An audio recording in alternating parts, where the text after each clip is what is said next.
안녕하십니까? 성공 매니아 핵심 리더 박성심 점장입니다.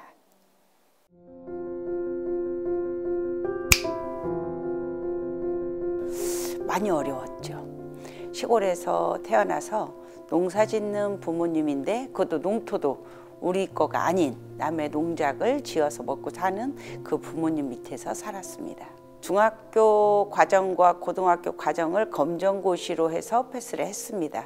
제가 그렇게 집의 환경도 어렵기도 했고 또 엄마가 용돈을 안 주는 것 때문에 제가 많이 힘들었거든요. 내가 나가서 빨리 돈을 벌어 써야 되겠다 라고 하는 것 때문에 나와서 돈을 벌기 시작했고, 전화교환을 하면서는 내가 배우지 못했던 걸 늦게라도 다시 배워야 되겠다라고 해서 제가 그 검정고시를 하게 됐죠.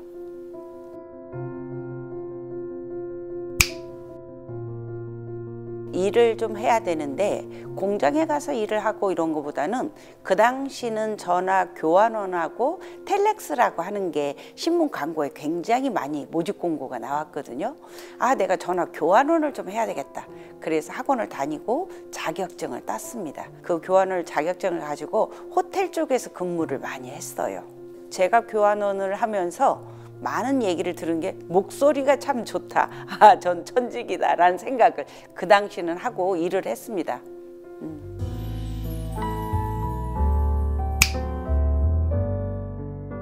제가 24살에 남편을 만나서 결혼을 했어요. 25살 아이가 한 6개월 정도 되는데 아이를 보면서 느낀 게, 내 남편이 기술직으로 있는데 저렇게 남의 밑에서 일하게 두면 안 되겠다라고 하는 첫 번째 제 꿈이 생긴 것 같아요. 직장을 다녀서 남편 가게를 차려줄까? 근데 그거 맞질 않는 거예요. 제 계산에. 아침에 출근해서 저녁 때까지 일하고 오는 그 임금 가지고 아이 봐주는, 돌봐주는 비용을 주고 남편 가게를 차려줘야 되겠다? 언제 되지? 라는 생각을 하게 되는 거예요.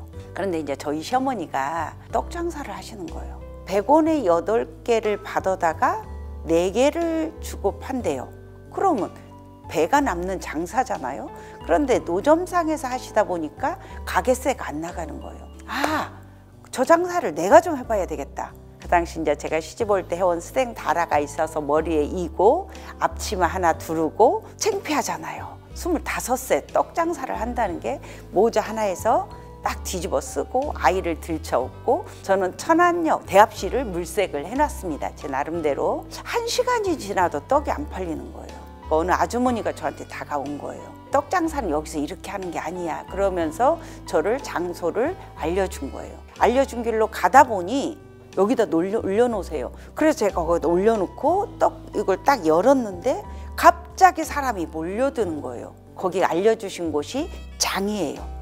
시골에는 5일장이라는 게 있거든요. 이렇게 해서 남편을 직장에서 그만두게 하고 가게를 차려주게 됩니다.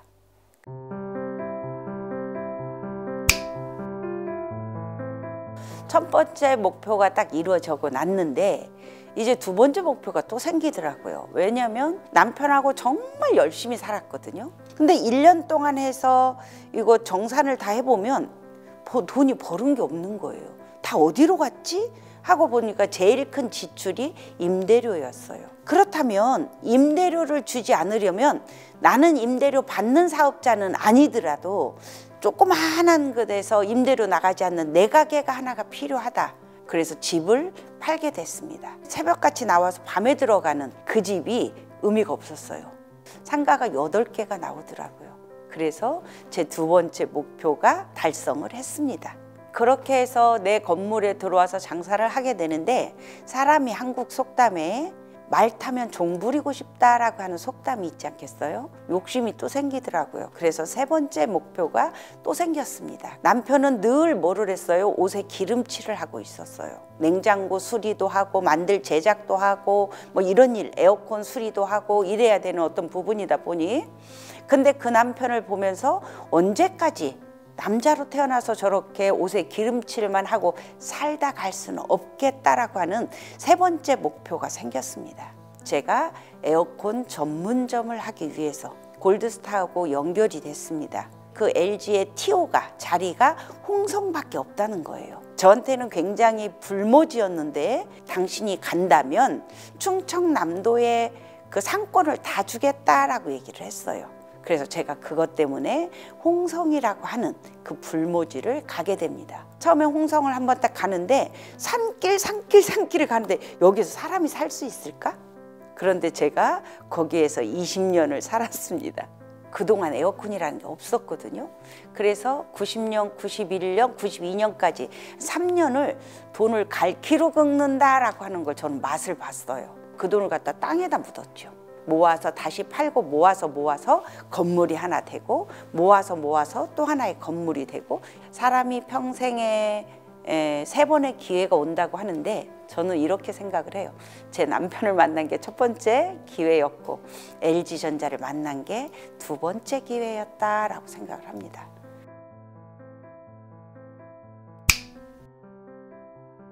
지인 친구가 제가 그 친구한테 덕을 한번 본 게 있어요. 은혜를 입은 게 있어요. 그런데 그 친구한테 은혜를 입으면서 저는 마음속으로 너가 언젠가 정말 힘들고 어려울 때 나를 찾으면 SOS를 친다면 내가 너 도와주리. 그렇게 했는데 정말 그리고 나서 얼마 지나지 않아서 그 친구가 저를 찾아온 거예요. 벌은 돈으로 수익 가구를 했는데 그게 다 망했다는 거예요. 그래서 신용불량자가 돼서 사업을 내 이름으로 할 수 없으니 너의 이름을 좀 빌려달라고 하는 거예요. 빌려줬어요. 그리고 제 이름으로 법인을 차려줬습니다. 수입을 해야 된다라고 해서 법인까지 차려주게 된 거예요. 그런데 제가 이름만 빌려줘서는 안 되겠다는 생각이 들어서 격리로 들어갔죠. 굉장히 열악한 상황이었어요. 이 회사 망했는데? 라고 하는 얘기가 들을 만큼 1년 반 만에 반석 위에다 올려놨습니다. 그런데 제 인생은 거기서부터 꼬이기 시작한 거예요. 그 세계는 영업비라는 게 굉장히 많이 나가거든요. 그 영업비가 없으면 일이 안 돼요. 근데 그것이 나중에 제가 몰랐는데 법의 잣대에다 대놓으니 영업비를 주는 건 사기라고 하더라고요. 그만둔 직원이 타사에 가서 그걸 폭로를 한 거예요. 제 이름으로 돼 있기 때문에 모든 건 제가 뒤집어 써야 됐어요.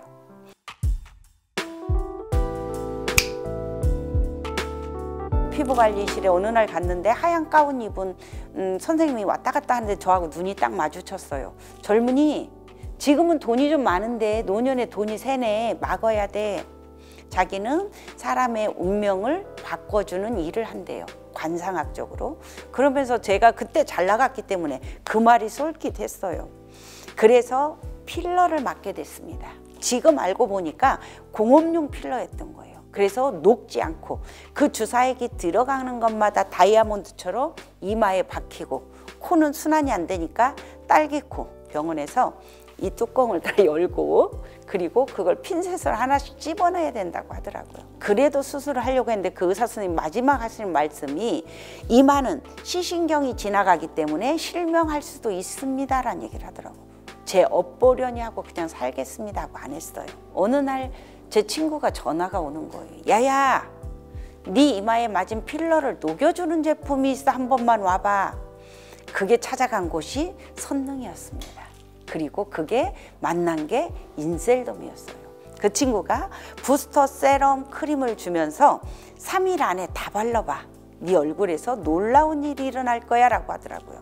3분의 1 정도 썼는데 저는 이제 제 목욕 가방 안에 마사지하는 괄사가 있습니다. 그 괄사로 밀면서 딱 이마를 밀면 어떤 느낌? 오돌도도도도 이렇게 자갈밭 굴러가는 느낌이 있거든요. 그것이 딱딱하게 굳어 있으니까. 그 인셀덤을 3일 딱 썼는데 그리고 아무 생각 없이 또 똑같이 사우나를 가서 딱 미는데 그 우들투들한 게 아니라 매끄러운 거예요.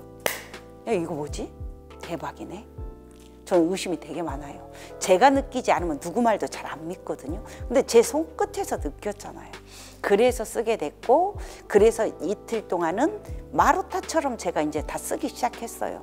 그리고 5일이 됐는데 저는 교회를 나갑니다. 교회를 나가는데 그 전주에 봤던 우리 식구들이 저를 보고 놀라는 거예요.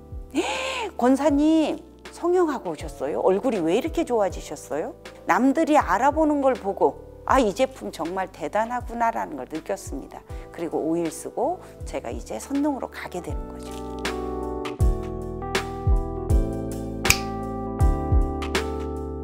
그 상위 점장님이 저한테 그런 얘기를 하더라고요. 대리점을 한번 가보라고. 이 나이에 무슨 화장품? 제가 알고 있는 인셀덤은 화장품으로 보였거든요. 화장품은 제가 보니 누군가한테 배달해야 되고, 그 다음에 수금을 해야 하러 다녀야 되고, 미수금 장부가 쌓여야 되고, 돈을 받았을 때 회수를 했을 때 내 돈이지 그렇지 않으면 의미가 없는 거잖아요. 그 다음에 저는 또 가장 단점이 저한테는 뭐냐면, 어디 가서 누구한테 이거 진짜 좋으니까 한번 사서 써봐, 저 이 말을 못해요. 근데 김기춘 수석 대표님의 강의를, 의식전환 강의를 계속 듣다 보니까 대표님이 절대 나가서 물건 팔지 마, 팔려면 여기 오지 말래. 아니 그럼 안 팔고 어떻게 돼? 돈이 돼? 장사를 해야 되는데. 근데 뭐라고 하셔요? 내 얼굴이 그 당시 세수대야라고 표현을 하셨어요. 네 세수대야만 쓸고 닦아 반짝반짝 빛나게. 그러면 당신 너가 팔로 다니는 게 아니라 사러 오게 만드는 거야. 아 그럼 내가 누군가한테 얘기를 하면 내가 을이 되는 것 같아서 싫었는데 그렇게 한다면 그럴 이유가 없네? 라는 생각을 해서 제가 마음의 문이 열리게 됐죠.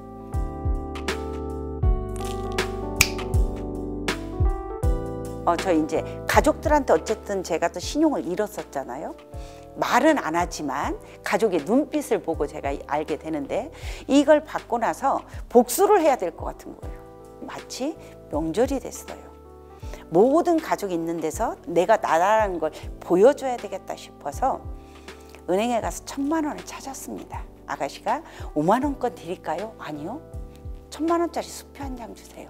왜? 언제 5만 원 갖고 1,000만 원인 걸 쉬어보겠어요. 수표를 받아 갖고 와서 다 일어나려고 하는데, 잠깐 이벤트 있어, 남편이 일어나 봐.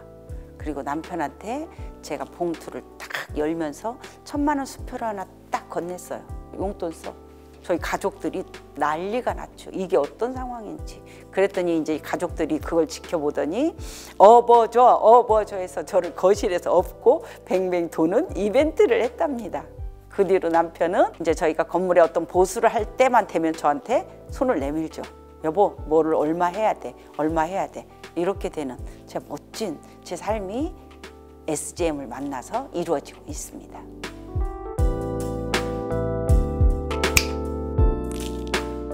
숨을 쉴 때마다 행복하다라고 얘기를 하잖아요. 숨 쉴 때마다 행복하다라고 하는데 그걸 제가 몸으로 체험하고 있는 것 같아요.